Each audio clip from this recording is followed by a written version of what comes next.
Price the lord, hallelujah. ಕರ್ತನ ಉನ್ನತವಾದ ನಾಮಕ್ಕೆ ಮಹಿಮೆ ಉಂಟಾಗಲಿ. ಪ್ರೀತಿಯ ದೇವಜನರೇ, ಈ ಬೆಳಗಿನ ಜಾವದಲ್ಲಿ ನಾವೊಂದು ವಾಕ್ಯವನ್ನು ಓದಿಕೊಳ್ಳೋಣ. ಫಿಲಿಪ್ಪಿಯವರಿಗೆ 4ನೇ ಅಧ್ಯಾಯ ವಚನ 19. ನನ್ನ ದೇವರು ಕ್ರಿಸ್ತ ಯೇಸುವಿನ ಮೂಲಕ ತನ್ನ ಪ್ರಭಾವದ ಐಶ್ವರ್ಯಕ್ಕೆ ತಕ್ಕ ಹಾಗೆ ನಿಮ್ಮ ಪ್ರತಿಯೊಂದು ಕೊರತೆಯನ್ನು ನೀಗಿಸುವನು. ಹಲ್ಲೆಲೂಯಾ. ದೇವರ ನಾಮಕ್ಕೆ ಮಹಿಮೆ ಉಂಟಾಗಲಿ.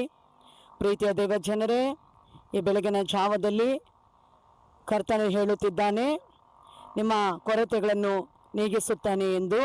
ಹೌದು, ನಾವು ಆರಾಧಿಸುವ ದೇವರು ನಮ್ಮ ಕೊರತೆಗಳನ್ನು ನೀಗಿಸುವ ದೇವರಾಗಿದ್ದಾರೆ. ನಾವು ಬೇಡುವುದಕ್ಕಿಂತಲೂ ನೆನೆಸುವುದಕ್ಕಿಂತಲೂ ಅತ್ಯಧಿಕವಾದದ್ದನ್ನು ಕೊಡಲು ಆತನು ಶಕ್ತನಾಗಿದ್ದಾನೆ. ಹಲ್ಲೆಲೂಯಾ.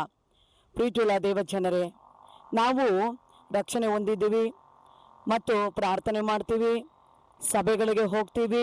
ಹಲ್ಲೆಲೂಯಾ. ಸಭೆಗೆ ಹೋಗುವುದರಿಂದ ನನಗೇನು ಪ್ರಯೋಜನ?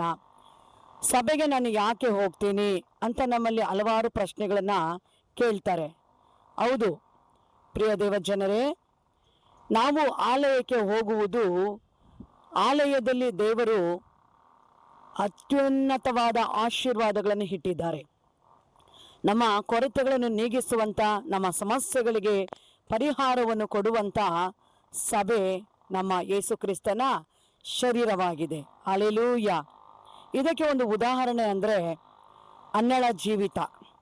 ಹೌದು ಪ್ರಿಯ ದೇವಜನರೇ, ಅನ್ನಳು ಬಂಜೆ ಆಗಿದ್ದಳು. ಆಕೆಗೆ ಮಕ್ಕಳಿರಲಿಲ್ಲ. ಗಂಡ ಇನ್ನೊಂದು ಮದುವೆ ಮಾಡ್ಕೊತಾನೆ. ಮಾಡ್ಕೊಂಡ ಮೇಲೆ ಆ ಸೌತಿಗೆ ಮಕ್ಕಳು ಹುಟ್ಟುತ್ತಾರೆ. ಹಲ್ಲೆಲೂಯಾ. ಅಂದರೆ ಅನ್ನಳಿಗೆ ಮಕ್ಕಳಿಲ್ಲ, ಮತ್ತೊಬ್ಬಳನ್ನು ಮದುವೆ ಮಾಡಿಕೊಂಡಾಗ ಆಕೆಗೆ ಮಕ್ಕಳಾಗುತ್ತವೆ.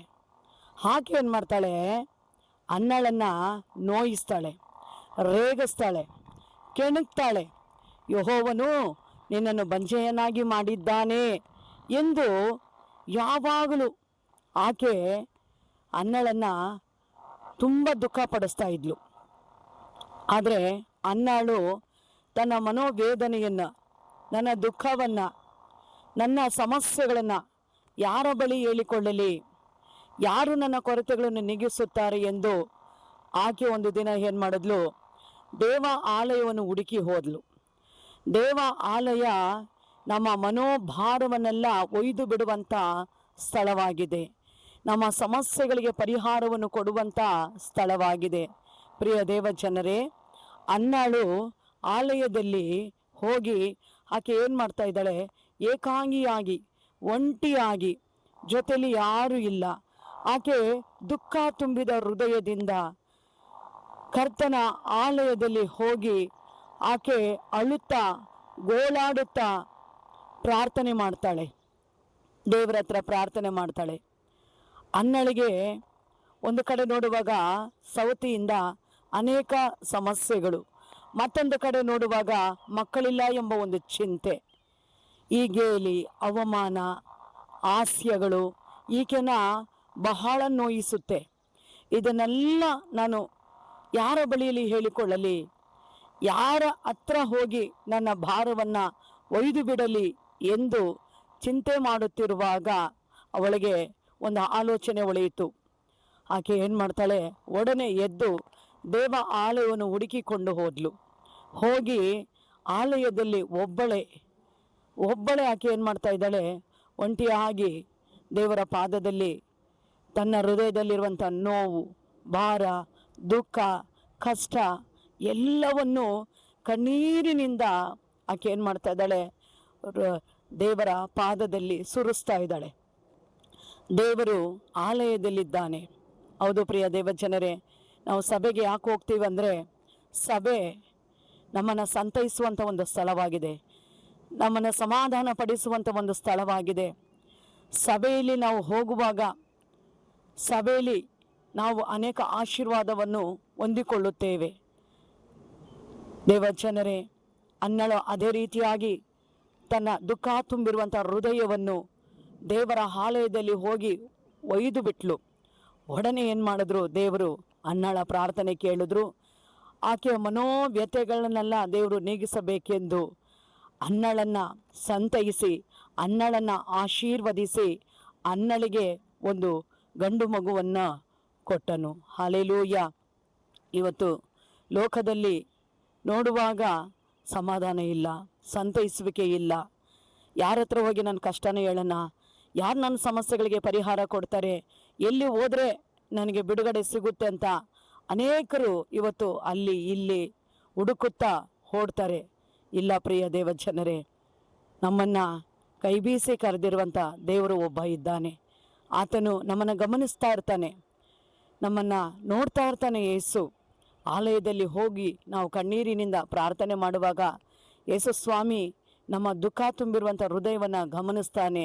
ಹೌದು ಪ್ರಿಯ ದೇವಜನರೇ, ಆ ಸ್ಥಳದಲ್ಲಿ ಅನ್ನಾಳು ಪ್ರಾರ್ಥನೆ ಮಾಡಿದ್ಲು. ಪ್ರಾರ್ಥನೆ ಮಾಡಿ ದೇವರಿಂದ ಒಂದು ಉನ್ನತವಾದ ಆಶೀರ್ವಾದವನ್ನು ಹೊಂದಿಕೊಂಡ್ಲು. ಅನ್ನಾಳು ಕೇಳಿದ್ದು ಒಂದು ಗಂಡು ಮಗುವನ್ನು, ಆದರೆ ದೇವರು ಆಕೆಗೆ 5 ಮಕ್ಕಳನ್ನು ಕೊಟ್ಟ. ನೋಡಿದ್ರಾ ಪ್ರೀತಿಯುಳ್ಳ ದೇವಜನರೇ, ನಮ್ಮ ದೇವರು ನಮ್ಮ ಕೊರತೆಗಳನ್ನು ನೀಗಿಸುವ ದೇವನಾಗಿದ್ದಾನೆ, ನಮ್ಮ ಕಣ್ಣೀರನ್ನು ಒರೆಸುವ ದೇವನಾಗಿದ್ದಾನೆ. ಆಲಯಕ್ಕೆ ಬರುವುದರಿಂದ ಆಲಯದಲ್ಲಿ ನಮಗೆ ಅನೇಕ ಪರಿಹಾರಗಳು ಸಿಗುತ್ತವೆ. ದೇವರು ನಮ್ಮನ್ನು ನೋಡುವ ಆತನಾಗಿದ್ದಾನೆ.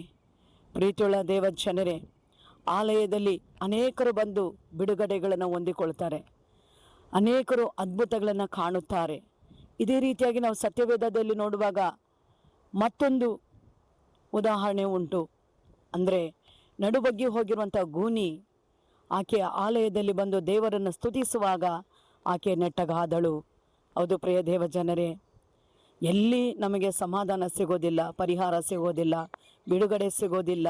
ಇವತ್ತು ದೇವರ ಆಲಯವನ್ನು ಯಾಕೆ ಹುಡುಕಿ ಹೋಗ್ತಾರೆ? ದೇವರ ಆಲಯದಲ್ಲಿ ಆಶೀರ್ವಾದಗಳು ಉಂಟು, ಉನ್ನತವಾದ ಆಶೀರ್ವಾದಗಳು ಉಂಟು. ಪ್ರೀತಿಯುಳ್ಳ ದೇವಜನರೇ, ನೋಡಿದ್ರ ದೇವರು ಹೇಳ್ತಾ ಇದ್ದಾನೆ, ಕ್ರಿಸ್ತ ಯೇಸುವಿನ ಮೂಲಕ ತನ್ನ ಪ್ರಭಾವದ ಐಶ್ವರ್ಯಕ್ಕೆ ತಕ್ಕ ಹಾಗೆ ನಿಮ್ಮ ಪ್ರತಿಯೊಂದು ಕೊರತೆಯನ್ನು ನೀಗಿಸುವನು.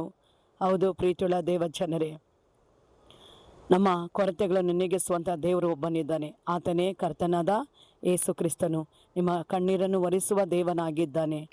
ಪ್ರೀತಿಯುಳ್ಳ ದೇವಜನರೇ, ಈ ಬೆಳಗಿನ ಜಾವದಲ್ಲಿ ಕರ್ತನ ಆಲಯವನ್ನು ಹುಡುಕಿ ಬನ್ನಿರಿ, ಆತನ ಅಂಗಳಗಳಿಗೆ ಬನ್ನಿರಿ. ದೇವರ ಆಲಯವನ್ನು ಅಸಡ್ಡೆ ಮಾಡಬೇಡ್ರಿ. ದೇವರ ಸಭೆಯನ್ನು ಹುಡುಕಿ ಬಂದು ನಿಮ್ಮ ಮನೋವ್ಯತೆಗಳು, ನಿಮ್ಮ ಕಷ್ಟಗಳು, ನಿಮ್ಮ ದುಃಖ, ನಿಮ್ಮ ನೋವು, ನಿಮ್ಮ ಸಮಸ್ಯೆಗಳು ಏನೇ ಇದ್ದರೂ ಬಗೆಹರಿಸಲಾರದಂಥ ವ್ಯಾಜ್ಯಗಳು ಏನೇ ಇದ್ದರೂ ಅದನ್ನೆಲ್ಲ ತಂದು ಕರ್ತನ ಪಾದದಲ್ಲಿ ಒಯ್ದು ಬಿಡ್ರಿ. ದೇವರು ಅದನ್ನು ನೋಡ್ಕೊಳ್ತಾನೆ. ಅಷ್ಟು ಮಾತ್ರವಲ್ಲ, ಅದಕ್ಕೆ ತಕ್ಕ ಪ್ರತಿಫಲವನ್ನು ದೇವರು ಕೊಟ್ಟೇ ಕೊಡ್ತಾನೆ. ಆತನು ಕೊಡುವ ದೇವನಾಗಿದ್ದಾನೆ. ಹೌದು, ವಾಗ್ದಾನ ಮಾಡಿದ ದೇವರು ನಂಬಿಗಸ್ತನಾಗಿದ್ದಾನೆ. ವಾಗ್ದಾನಗಳ ಪ್ರಕಾರವಾಗಿ ಇವತ್ತು ದೇವರು ನಮ್ಮನ್ನು ನಡೆಸ್ತಾ ಇದ್ದಾನೆ. ಪ್ರೀತಿಯುಳ್ಳ ದೇವಜನರೇ, ಕರ್ತನು ನಿಮ್ಮ ಸಂಗಡ ಮಾತನಾಡಲಿ, ನಿಮ್ಮ ದುಃಖಗಳನ್ನೆಲ್ಲ ದೇವರು ನೀಗಿಸಲಿ, ನಿಮ್ಮ ಕಷ್ಟಗಳಿಗೆಲ್ಲ ದೇವರು ಪರಿಹಾರ ಬೇಗ ಕೊಡಲಿ ಎಂದು ಈ ಬೆಳಗಿನ ಜಾವದಲ್ಲಿ ನಾವೆಲ್ಲರೂ ಈ ಸಮಯದಲ್ಲಿ 1 ನಿಮಿಷ ಕಣ್ಣು ಮುಚ್ಚಿ ನಾವು ಪ್ರಾರ್ಥನೆ ಮಾಡೋಣ. ಹಲ್ಲೆಲೂಯಾ, ಸ್ತೋತ್ರ. ಕೊರತೆಗಳನ್ನು ನೀಗಿಸುವಂಥ ದೇವಾದಿದೇವನೇ, ಅಪ್ಪ, ಈ ಬೆಳಗಿನ ಜಾವದಲ್ಲಿ ಸ್ವಾಮಿ ಈ ವಾಕ್ಯದ ಮುಖಾಂತರವಾಗಿ ಕುಂದಿ ಹೋಗಿರುವಂಥ ಪ್ರತಿಯೊಂದು ಹೃದಯಗಳನ್ನು ಸ್ವಾಮಿ ನೀನು ಸಂತೈಸಿ, ದುಃಖ ತುಂಬಿರುವಂಥ ಕರ್ತನೇ ಸಯ್ಯ ಹೃದಯಗಳನ್ನು ಸ್ವಾಮಿಗೆ ಪರಂಬರಿಸಿ, ಅಪ್ಪ, ಕೊರತೆಗಳಿಂದ ತುಂಬಿರುವಂಥ ಪ್ರತಿ ಒಬ್ಬೊಬ್ಬರಿಗೂ ಸ್ವಾಮಿ ಬಿಡುಗಡೆ ಕೊಟ್ಟು ಅನ್ನಾಳ ಜೀವಿತವನ್ನು ಆಶೀರ್ವದಿಸಿದ ಹಾಗೆ ಸ್ವಾಮಿ ನಿನ್ನ ಮಕ್ಕಳ ಜೀವಿತಗಳನ್ನು ಆಶೀರ್ವದಿಸಿ ಕರ್ತನೆ ಉನ್ನತವಾದ ಸ್ವಾಮಿ ಮಹಿಮೆಯಾದ ಕಾರ್ಯಗಳನ್ನು ಸ್ವಾಮಿ ಪ್ರತಿಯೊಬ್ಬರ ಜೀವಿತದಲ್ಲಿ ಕರ್ತನೆ ಹೊಂದಿಕೊಳ್ಳುವಂತೆ ಸ್ವಾಮಿ ನೀನು ಆಶೀರ್ವದಿಸು. ಪ್ರಾರ್ಥನೆ ಕೇಳಿ ಹಾಗೆ ಮಾಡಿದ ದೇವರಿಗೆ ಸ್ತೋತ್ರ. ಯೇಸು ಕ್ರಿಸ್ತನ ನಾಮದಲ್ಲಿ ತಂದೆಯೇ, ಆಮೇನ್. ಹಲ್ಲೆಲೂಯಾ. ಈ ವಿಡಿಯೋ ನಿಮಗೆ ಇಷ್ಟವಾಗಿದ್ದರೆ ಲೈಕ್ ಮಾಡಿರಿ, ಶೇರ್ ಮಾಡಿರಿ ಮತ್ತು ಸಬ್ಸ್ಕ್ರೈಬ್ ಮಾಡಿರಿ. ದೇವರು ನಿಮ್ಮನ್ನು ಆಶೀರ್ವದಿಸಲಿ. ಆಮೇನ್.